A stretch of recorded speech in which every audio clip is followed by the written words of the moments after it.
Hello friends.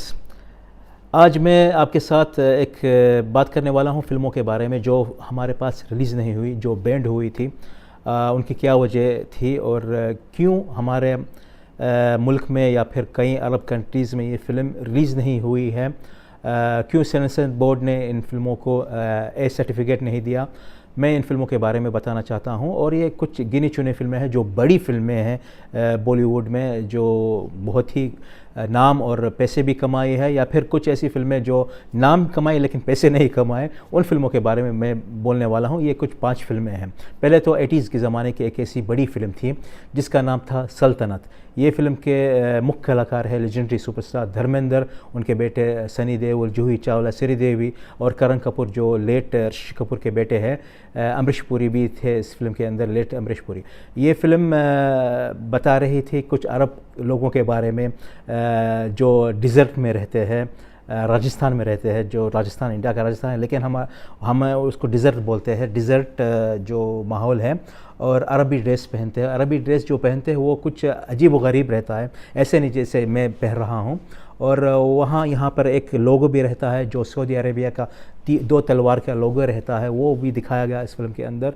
और जो story है बहुत ही अजीब व गरीब थी, जो यहाँ की रिलेटेड नहीं थी, यहाँ पर रिलेटेड नहीं थी। कुछ वो कॉपी कर रहे थे कुछ हॉलीवुड फिल्मों की, जैसे कि लॉरेंस ऑफ अरेबिया, कुछ ऐसा वगैरह, लेकिन वैसा ऐसा दिख रहा नहीं था कि ये असल बात यहाँ पर जो हो रही थी वही वहाँ पर दिखा रहे थे वो, कि क्योंकि वो कुछ फेकनेस बहुत ज़्यादा था। तो इसलिए ये फिल्म बैंड हुई थी यहाँ पर और रिलीज़ नहीं की गई। और बहुत ही बड़ी फिल्म थी। लेकिन सल्तनत ऑफ ओमान में ये फ़िल्म रिलीज़ हुई, मस्कत में रिलीज़ हुई, क्योंकि वो हमारी तरह ये नहीं पहनते। वो अलग किस्म के टोपी पहनते हैं, अलग किस्म के कपड़े पहनते हैं सर के ऊपर। तो वहाँ पर रिलीज़ हुई। मैं वहाँ से ख़रीदा वो टेप, मुझे याद है अभी तक, और मैंने वो फ़िल्म देखी थी यहाँ पर। दूसरी बड़ी फ़िल्म है, ये भी सनी देओल भी है इस फिल्म के अंदर। फ़िल्म का नाम है बॉर्डर, जो 1997 में रिलीज़ हुई थी, जेपी दद्दा की फ़िल्म। इसमें सनी देओल, सुनील शेट्टी, अक्षय खन्ना, पुनीत इसरार, कलभूषण खरबंदा, तब्बू, पूजा भट्ट और राखी एक अहम कलाकार, अहम लीडिंग रोल में थे सब। और बहुत ही बड़ी फ़िल्म थी ये फ़िल्म। इस फिल्म की बैंड होने की वजह ये है, एक सियासत पॉलिटिकल इशू था इस फिल्म के अंदर। वो पॉलिटिकल इशू ये था कि जंग थी इंडिया और पाकिस्तान के बारे में, वही एक असलियत दिखाई गई फिल्म के अंदर। लेकिन इसमें कुछ ऐसा डायरेक्टली अटैक था फिल्म के अंदर पाकिस्तानी के ऊपर, पाकिस्तानी लोगों के बारे में। तो यहाँ हमारे मुल्क में इंडियन भी है और पाकिस्तानी लोग भी है। तो ये ताकि यहाँ पर कुछ ऐसी गड़बड़ी ना हो जाए सिनेमा के घर के बाद जब फिल्म देखे, तो जैसे कि लंदन में हुआ था, तो वो अवॉइड करने के लिए ये फ़िल्म को यहाँ पर बैंड किया गया। हालांकि ये बहुत ही बड़ी फ़िल्म थी और बहुत ही आले दर्जे की फ़िल्म थी। यहाँ पे कुछ डायलॉग्स भी बहुत ख़तरनाक डायलॉग्स थे, जैसे कि सनी देओल कुछ डायलॉग्स बोलते हैं फिल्म के एंड में पाकिस्तानी के बारे में, लेकिन आखिरी में वो भाई मेरे दुश्मन है मेरे भाई, वो गाना आ जाता है हरी हरन का, ताकि वो भूल जाना, वो सीन हम भूल जाए। लेकिन फिर भी वो दिमाग में रहता है, छप जाता है कुछ पाकिस्तानी लोगों के पास। इसलिए ये फ़िल्म को यहाँ पर बैंड किया गया और मैं ये फ़िल्म नहीं देख पाया जब तक इसका VHS पता नहीं कहाँ से मुझे मिला। फिर देखा मैं फ़िल्म, और कुछ साल के बाद ये फ़िल्म टीवी में रिलीज़ हो गई, क्योंकि ZTV यहाँ पर और सोनी टीवी भी यहाँ पर है, तो हम वहाँ पर ये फ़िल्म देख सके टीवी के अंदर। तीसरी बड़ी फ़िल्म, बहुत ही बड़ी फ़िल्म जो सबसे बड़ी कमाई की गई है इंडिया में, और शोले के बाद अगर हम किसी फ़िल्म का नाम लेंगे या मुग़ल आज़म के बाद, तो ये फ़िल्म का नाम ज़रूर आता है। ये फ़िल्म है गदर, एक प्रेम कथा। यहाँ भी सनी देओल है इस फिल्म के अंदर, अमीषा पाटिल, लेट अमरीश पुरी, और फिल्म के डायरेक्टर है अनिल शर्मा। 2001 में ये रिलीज़ हुई है फ़िल्म, और ये फ़िल्म का जो पोस्टर था सिनेमा घर में था हमारे पास। इसका ट्रेलर भी रिलीज़ हुआ सिनेमा घर के अंदर। तो मैं बहुत खुश था, बोला था अरे स्टोरी में वो बात है कि यहाँ पाकिस्तानी लड़की और सिख आदमी का लव स्टोरी है, तो रिलीज़ हो जाएंगे। तो मैं खुश था क्योंकि सनी देओल है इस फिल्म के अंदर और बड़ी फिल्म भी थी। लेकिन अचानक फ़िल्म के रिलीज़ के 2 दिन पहले ये फ़िल्म बैंड हो गई, इसके पोस्टर निकाल दिए गए सिनेमा घर से। तो मैं पूछने लगा अरे फिल्म बैंड क्यों हो गए, तो समझ में आ गया ये फ़िल्म के अंदर कुछ ऐसी बात थी मेरे ख्याल से। तो किसी ना किसी इंतज़ाम से मुझे वो सीडी इस फिल्म का मिला।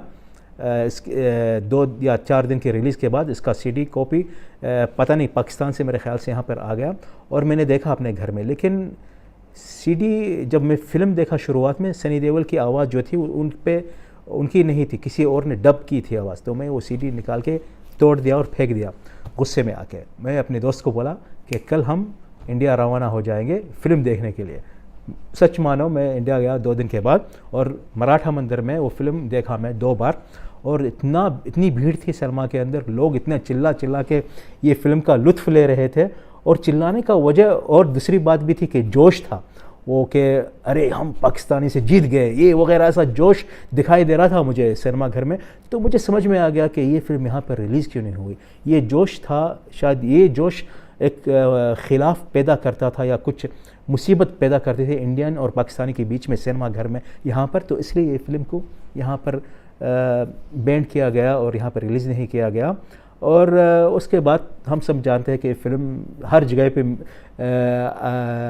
अवेलेबल है। टीवी में कई चैनल्स में रिलीज़ हो गए और VHS में भी तो आ गए बाद में, CD DVD मिल रहा था इस फिल्म का।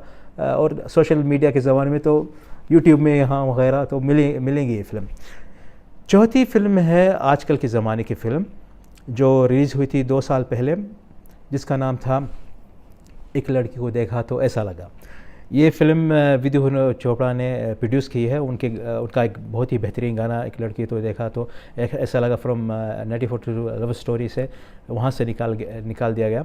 हमने जब ये ट्रेलर देखा था, ट्रेलर रिएक्शन भी किया था मैंने इस फिल्म का, तो बहुत ही बेचैन से इंतज़ार कर रहे थे इस फिल्म का, क्योंकि गाना बहुत ही खूबसूरत गाना है। इसमें राजकुमार राव है, सोनम कपूर है और अनिल कपूर और जूही चावला भी है इस फिल्म के अंदर। तो हमें समझ में नहीं आ रहा था टीज़र में क्या कहानी थी, लेकिन जब ट्रेलर आया और हमने कहानी स्नोपीज़ में पढ़े तो समझ में आ गया कि ये कहानी है एक लड़की का जो प्रेम रहता है एक दूसरी लड़की के साथ। ये चीज़ हमारे मुल्क में नहीं है और कई अरब मुल्क में तो बिल्कुल कतई ये हमारे पास ये नहीं हो सकता। तो यहाँ का कानून रहे, लॉ है जो ये बर्दाश्त नहीं करता ये बात को। तो ये बढ़ावा नहीं देने के लिए ये फ़िल्म रिलीज़ नहीं हुई यहाँ पर। इंडिया में तो रिलीज़ हुई ज़रूर, लेकिन फ़िल्म मैंने देखी फ़िल्म नेटफ्लिक्स में, और उसमें भी मैंने देखा कि वो सोच को वो लोग डायरेक्टली दिखा रहे थे, कोई इनडायरेक्टली या फिर अच्छे अंदाज़े भी नहीं दिखाए नहीं कर पाए, क्योंकि मुझे उसकी स्टोरी लाइन अच्छी नहीं लगी। जैसे कि एक फ़िल्म आई थी 90s में फायर, जो शबाना आज़मी और नंदिता दास की फ़िल्म थी, बहुत ही खूबसूरत फ़िल्म थी मेरे नज़र में। और वहाँ पर एक वो बताया गया कि ये क्यों हो रहा है और ये जब 2 लड़कियों का जो प्रेम रहता है वो वजह क्या रहती है 2 औरतों का, वहाँ पर एक बारीकी से बताया गया। लेकिन यहाँ पर कोई ऐसी बात नहीं थी, खासियत नहीं थी जो अच्छी तरह से बना सके फ़िल्म को। उसकी तरह एक और एक फ़िल्म आई उसके 1 साल के बाद, शुभ मंगल ज़्यादा सावधान, जो आयुष्मान खुराना की फ़िल्म थी। पहला पार्ट तो यहाँ पर रिलीज़ हुआ। पहला पार्ट के अंदर कुछ बारीकी से एक प्रॉब्लम के बारे में दिखाया गया, वो सब हर जगहों में होती है ये मुश्किल। लेकिन दूसरा पार्ट तो गे के बारे में है, 2 गेज प्यार करते हैं एक साथ, आयुष्मान खुराना और जितेंद्रा। और इसमें तो अपने गजराज राव भी अच्छा काम करे इस फिल्म के अंदर। मैं फिल्म का बहुत बेचैनी से इंतज़ार कर रहा था, लेकिन फ़िल्म रिलीज़ नहीं हो पाई यहाँ पर इसकी वजह से, क्योंकि यहाँ का लॉ ये परमिशन नहीं देता इन चीज़ों के बारे में, जैसे कि इंडिया में है मेरे ख्याल से और कई मुल्कों में। तो ये एक वजह थी। मैंने फ़िल्म देखी, वो फिल्म में कॉमेडी सीन्स थे, वो कॉमेडी की वजह से मुझे पसंद आई फ़िल्म। लेकिन कुछ जगहों में फ़िल्म लेट डाउन भी हुई मेरे ख़्याल से, उतनी जैसे कि पहला पार्ट बहुत ही खूबसूरत था वैसा नहीं था। तो ये वजह थी ये फ़िल्म को बैंड करने के लिए। ये कुछ ऐसे बड़े फ़िल्में हैं जिनके बारे में बताया जो यहाँ पर बैंड हो गए। और कई फ़िल्में हैं, लेकिन मुझे अभी तक ये याद है, और दूसरे अगर याद है तो मैं बताऊँगा उनके बैंड होने की क्या वजह थी। यही है मेरा वीडियो आज का, और अगर आपको ये वीडियो पसंद आया तो लाइक शेयर करना ना भूलिएगा, और ज़्यादातर कमेंट लिखे मुझे, ताकि मुझे पता चले कि आप मेरे साथ जुड़े हुए हो और मुझे पता चलेगा कि आप मेरे वीडियो अच्छी तरह से देख रहे हो। शुक्रिया आपका, और मिलते हैं अगली बार दूसरे वीडियो में। अस्सलाम वालेकुम व रहमतुल्लाहि व बरकातुहू।